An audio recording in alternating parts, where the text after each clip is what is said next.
Good morning. It is Wednesday and we are just playing today. Yes. Are you having fun? So she woke up from a nap early, and the past 2 days she's done this like for her morning nap, and she'll just sit up and then she won't really cry. She might cry a little bit, but she just like sits quietly, and we have a couple Wubbin Nubs in her crib and she doesn't use them anymore. They just sit like around the edges of it, like at her like feet and head, and she just like will sit up and start playing with it. And so I'm like, as long as she's quiet, it's fine. And so yeah, we're just playing and she's laughing and having fun today.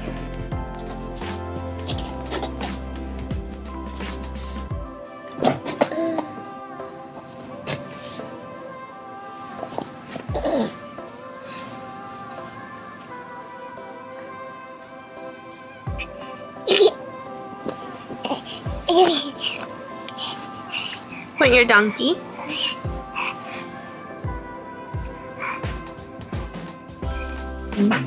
Say, I'm a big girl. Rosalind. Look at your mom. Are you eating? Did you just feed yourself a puff? Yeah, are you double fisting it? Yeah.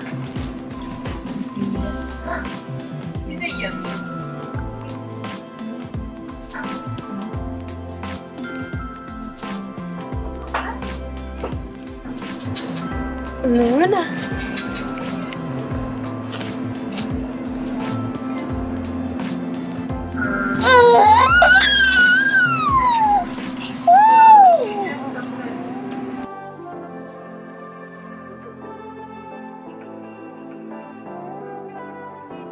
My new role in life had just now begun. Your life's greatest treasure, my dear little one.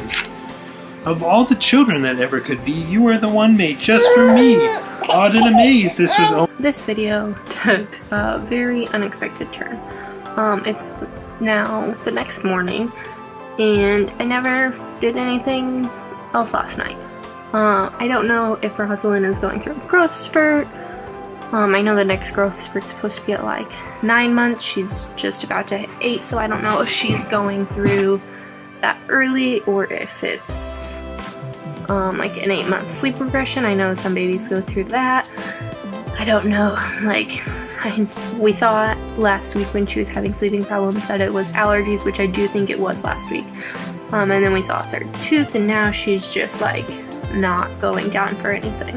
And one of the things I found online, I'm in like this mom Facebook group with people that kind of follow the same methods we do, and I was like searching through like previous posts trying to figure out like trying to puzzle piece together what I thought was her issues before I even like made a post myself about it, and asking like people's opinions. And somebody was like, the way my pediatrician described it to me was, it's basically like they're learning so much and developing so much that when they go down, it's like their brain won't stop racing, just like we do if we have like a big interview, or like a college age kid might not sleep well before a nap, might not sleep well before a test or something like that. So I thought that was a really smart way of looking at it. And then Adam had a chiropractor appointment today, and he was talking to him about it, and our chiropractor was basically said the same thing, just in like bodily and nervous system like ways. So I guess it's that. I don't know. All I know is it's miserable. Like last night, we normally start bedtime at like 7:20, 7:30. And last night we pushed it up a little bit just to see if maybe she needed to be in bed by 7:30, not just like getting a last feeding at 7:30 or something. And it was just as miserable as the previous night. It'll like she'll go down like super easy, just like she always has, but then she wakes up like 30 minutes later, 40 minutes later, and it's just screaming. And then when you pull her out, like, we try not to pull her out of the crib, but it becomes inevitable even when you're like rubbing her back and stuff, she's still screaming. And so we like will sit and rock her for a few minutes, thinking maybe that'll calm her down and then get her sleepy. And it's like she's just ready to play. Like, I don't understand. It's almost like she's ready for a nap, or she like took a nap and then is ready to be up and play for the rest of the night. And so that happened again last night, and it happened the night before last, and it didn't happen the night like previously, but so it was 2 nights in a row. And this night, last night, it wasn't as long. Normally it's like 10 before we get her down to last night it was like 9:15, 9:30ish. But it's still over an hour pretty much of her just crying and being inconsolable. And now that she knows how to sit up, she'll lay down, and then she'll like, it'll almost be like she's about to fall asleep because she's quiet, and then she like will sit up, and it's just like one of those things where you're like just annoyed and frustrated because you can't help her. Like, you want her to go to bed because you know she needs to go to bed. You want her to go to bed for your own sanity, and yet she just doesn't. Or even this morning, we've been normally putting her down at 9:30 to take a nap, and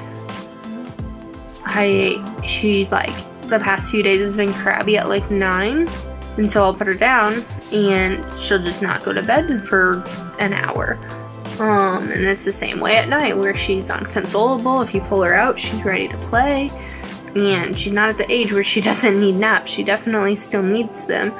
It's just really hard to deal with. And it's frustrating because I always think about if I was a stay-at-home mom, it would be so much easier. Because with working from here, I have to balance work and her.